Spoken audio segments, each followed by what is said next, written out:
صاحب, honourable parliamentarians, یہاں پہ موجود معززین حاضرین محفل, ریسپیکٹیبل پروفیسرز, ٹیچرز اور میرے پیارے میل اور فیمیل اسٹوڈنٹس, السلام علیکم. مجھے نہایت خوشی ہے کہ میں آپ لوگوں کے درمیان ہوں. آپ لوگ ہمارا مستقبل ہیں, اور مجھے اس سے زیادہ خوشی اس بات کی ہے کہ جو ہم کہتے ہیں کہ یہ قوم کے جو نوجوان ہیں انہوں نے ہی اس قوم کو لیڈ کرنا ہے. تو آج آپ کے کالج کا اسٹوڈنٹ جو ہے وہ ہمارا ہائر ایجوکیشن کا منسٹر ہے. تو یہ اس بات کا ثبوت ہے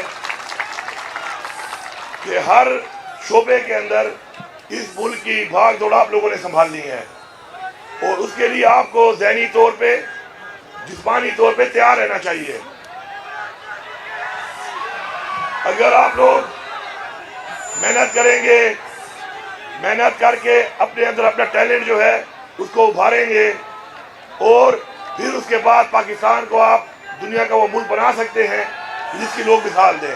کیونکہ آپ جس شعبے میں بھی جانا ہے آپ نے, چاہے آپ بزنس کرتے ہیں پرائیویٹ, چاہے آپ کوئی گورنمنٹ جاب کرتے ہیں, چاہے آپ لوگ کوئی پرائیویٹ جاب کرتے ہیں, کسی سیکٹر میں آپ جاتے ہیں, آپ پالیٹکس میں آتے ہیں, تو ہر سیکٹر میں آپ کو ثابت کرنا ہوگا کہ آپ نے اس ملک کو کس طرف لے کے جانا ہے. کیا آپ یہ چاہتے ہیں کہ جس طریقے سے آج ہمارا ملک قرضوں میں ڈوبا ہوا ہے, آج ہماری خود مختاری نہیں ہے, آج اپنے فیصلے ہم خود نہیں کر سکتے, ہمارے نوجوانوں کو, ہمارے بچوں کو اپرچونیٹیز نہیں ہیں, تو پھر تو آپ نے اسی لائن میں چلنا ہے جس لائن میں اس ملک کو اتنے سالوں میں دھکیل دیا گیا ہے.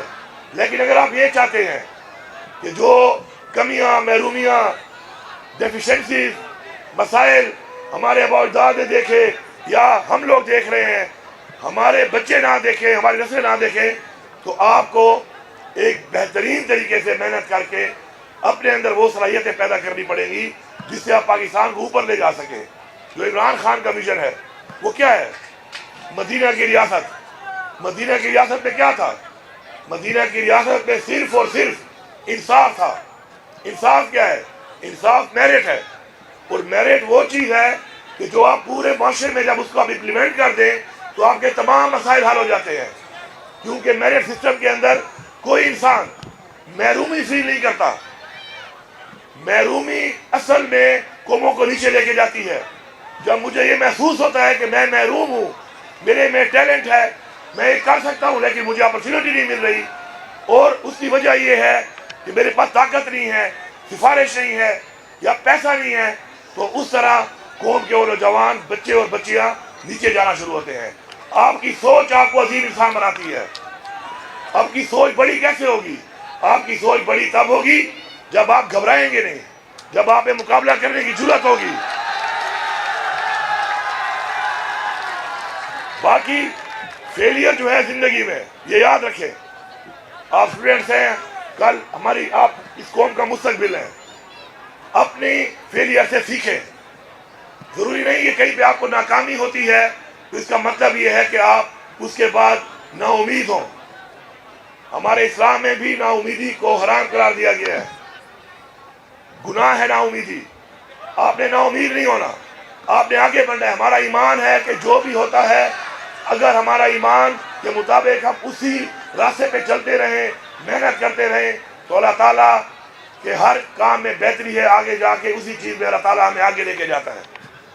لیکن آپ نے اپنے ایمان کو مضبوط رکھنا ہے, اور آپ نے آگے بڑھتے رہنا ہے, رکنا نہیں ہے. ایک ناکامی کا مطلب یہ نہیں ہے کہ آپ رک جائیں. اس کا مطلب یہ ہے کہ اللہ تعالیٰ آپ سے اس سے بڑا کام کرانا چاہتا ہے, آپ نے اور محنت کرنی ہے. اور ایک کامیابی کا مطلب بھی یہ نہیں ہے کہ آپ ریلیکس ہو جائیں. اس کا مطلب ہے کہ آپ نے اس سے بھی کامیاب انسان بننا ہے اور زیادہ محنت کرنی ہے. تو محنت کا کوئی بھی متبادل نہیں ہے محنت کرنے کا, یہ یاد رکھیں آپ. دوسری بات, اپنے والدین کی بہت عزت کریں. اپنے والدین کی عزت اس لیے کریں کیونکہ جب آپ والدین بنیں گے تو آپ کو احساس ہوگا کہ آپ کی پرورش کرنے میں, آپ کی ضروریات پورا کرنے میں وہ کتنی قربانی دے رہے ہیں. اس کے علاوہ نماز پڑھا کریں. نماز پڑھیں کیونکہ اگر آپ اللہ تعالیٰ کے سامنے سجدہ کریں گے تو اللہ تعالیٰ کسی اور کے سامنے آپ کو نہیں جھکنے دے گا. نماز قائم کریں آپ. میں آخر میں یہ کہوں گا کہ یہ جتنا بھی انشاءاللہ کام ہو رہا ہے یہ کام عمران خان کے ویژن کے مطابق ہو رہا ہے. ہماری وہ کمیاں جو ہم نے دیکھی کہ اس سے پہلے ہمارے ساتھ آ رہی ہیں مختلف شعبوں میں ان کو ہم ٹھیک کرنے کی کوشش کر رہے ہیں. ہمارے وسائل اس وقت محدود ہیں لیکن پھر بھی انشاءاللہ اپنے وسائل کو بڑھا کر انشاءاللہ جتنے بھی اقدامات ہیں وہ ہم کریں گے. اسکالرشپ آپ کی بڑھائی جا رہی ہے. آپ کو انشاءاللہ نیشنل انٹرنیشنل یونیورسٹیوں کے اندر اسکالرشپ کا سائز ہم بڑھا رہے ہیں تاکہ آپ کو موقع ملے جو ٹاپرز ہیں اور وہ وہاں جا کر اپنا بہتر سے بہتر تعلیم حاصل کریں اور وہ تعلیم حاصل کر کے پھر آپ نے پاکستان کو فائدہ دینا ہے. یہ آپ نے ذہن میں رکھنا ہے. آپ کا ملک پاکستان ہے. پاکستان کا آپ پہ حق ہے. پاکستان نے آپ کو پہچان دی ہے. پاکستان نے آپ کو نام دیا ہے. پاکستان نے آپ کو شہریت دی ہے. اگر آپ پاکستان کے اندر اپنا تھوڑا 25 کروڑ ہماری آبادی ہے, اگر ہر انسان اپنا تھوڑا تھوڑا بھی اس ملک کے لیے لگائے تو 25 کروڑ عوام سے ملک کہاں سے کہاں جا سکتا ہے. لیکن اپنی ذات سے نکلنا پڑے گا. عمران خان نے ہمیشہ 3 باتیں کی. اس نے کہا خوف کے بت توڑ دو. خوف کا بت توڑنا کیوں ضروری ہے؟ کیونکہ ایمان کی پہلی شرط یہی ہے کہ آپ کو صرف اللہ پہ یقین ہوگا, تو پھر خوف کسی کا نہیں ہے آپ کو. دوسرا اس نے کہا کہ میں کا بت توڑ دو. میں کیا ہے؟ یہ میں کا بت بہت خطرناک بت ہے. اپنی ذات کے اندر رہنا, اپنے لیے سوچنا. تو جب آپ میں کا بت نہیں توڑیں گے, اپنے اندر رہیں گے, تو آپ عظیم قوم نہیں بن سکتے. جب آپ ایسا قوم سوچیں گے, کسی اور کے لیے سوچیں گے, تب بھی آپ عظیم قوم بنیں گے. اور یہ بھی یاد رکھیں اللہ تعالیٰ بھی آپ کو جو آنر کرے گا وہ ہمیشہ اس چیز پہ کرے گا کہ آپ نے اس کی مخلوق کے لیے کیا کیا. اپنے لیے کرنے پہ اس نے کوئی ریوارڈ نہیں کرنا آپ کو. اس نے آپ کو ریوارڈ کرنا ہے کہ آپ نے مخلوق کے لیے کیا کیا. تیسری بات خود مختاری. خود مختاری بہت ضروری ہے. جب تک ہم خود مختار نہیں ہوں گے, اپنے فیصلے خود نہیں کریں گے, ہمارے حالات ٹھیک نہیں ہو سکتے. ہم نے خود مختار ہونا ہے, اپنے فیصلے خود کرنے ہیں. اس کے لیے ہماری حقیقی آزادی ضروری ہے. حقیقی آزادی کیا ہے؟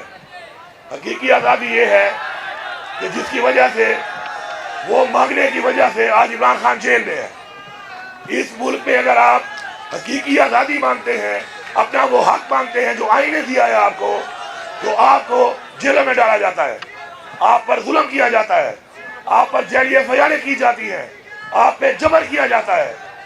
تو حقیقی آزادی کی ضرورت اس لیے ہے کہ ہم نے ایک ایسا نظام بنانا ہے کہ پاکستان کے آئین کی پاسداری ہو, پاکستان کے قانون کی بالادستی ہو, اور کوئی بھی طاقتور کسی بھی مقام پہ اگر بیٹھا ہو تو وہ پاکستان کے آئین کو, پاکستان کے قانون کو نہ توڑ سکے اور کسی کے ساتھ بھی زیادتی نہ کر سکے.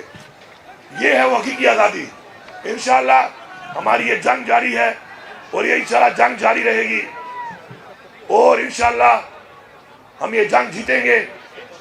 کیونکہ یہ جنگ ہماری ذات کی نہیں ہے, یہ جنگ ہماری قوم کی ہے, ہماری نسلوں کی ہے. انشاءاللہ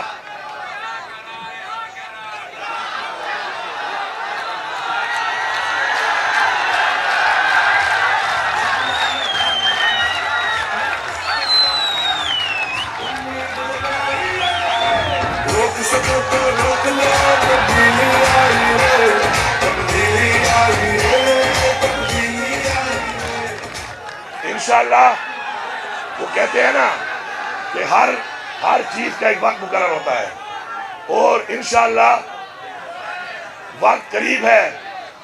انشاءاللہ فیصلہ کن جنگ کا وقت قریب ہے. لیکن یاد رکھنا, آپ اسٹوڈنٹس ہو, آپ نے تعلیم حاصل کرنی ہے, آپ نے اس ملک کا مستقبل بننا ہے. جو ہمارا کام ہے وہ ہم کریں گے. لیکن میں آپ کو یہ بتاتا ہوں اور یہ آپ کے ذریعے پیغام دے رہا ہوں تمام لوگوں کو کہ اس دفعہ انشاءاللہ جو فیصلہ کن جنگ کے لیے ہم نکلیں گے تو اپنے گھروں میں ہم بتا کے نکلیں گے کہ اگر ہم واپس نہ آئیں تو بس ٹھیک ہے, پھر ہمارے جنازے پڑھ لینا. کیونکہ اب ہمیں سمجھ آ چکی ہے کہ شرافت سے, عزت سے, قانون کے مطابق اس ملک پہ حق نہیں ملتا. تو ہماری پوری کوشش ہے کہ ہم پرامن رہیں, قانون کے اندر رہیں, لیکن ہمیں مجبور کیا جا رہا ہے. انشاءاللہ امید ہے اتنا مجبور نہیں کیا جائے گا, اس سے پہلے ہی مسئلہ حل ہو جائے گا. لیکن اگر نہ ہوا تو پھر یہ جو ہمارے اندر یہ خون ہے، اس کا جو کلر ہے وہ لال ہے، ریڈ، سرخ کس چیز کا نشان ہے؟ انقلاب کا۔ تو جب خون کا رنگ ریڈ ہے تو مطلب ہے کہ انقلاب لائے بغیر مسائل حل نہیں ہوتے۔ آپ سب کا بہت شکریہ۔ انشاءاللہ مجھے پوری امید ہے کہ آپ لوگ ایک بہترین قوم بن کر انشاءاللہ جب پاکستان کی دوڑیں سنبھالیں گے تو پاکستان کو انشاءاللہ عظیم اور بہترین قوم انشاءاللہ بنائیں گے۔ آپ سب کا بہت شکریہ۔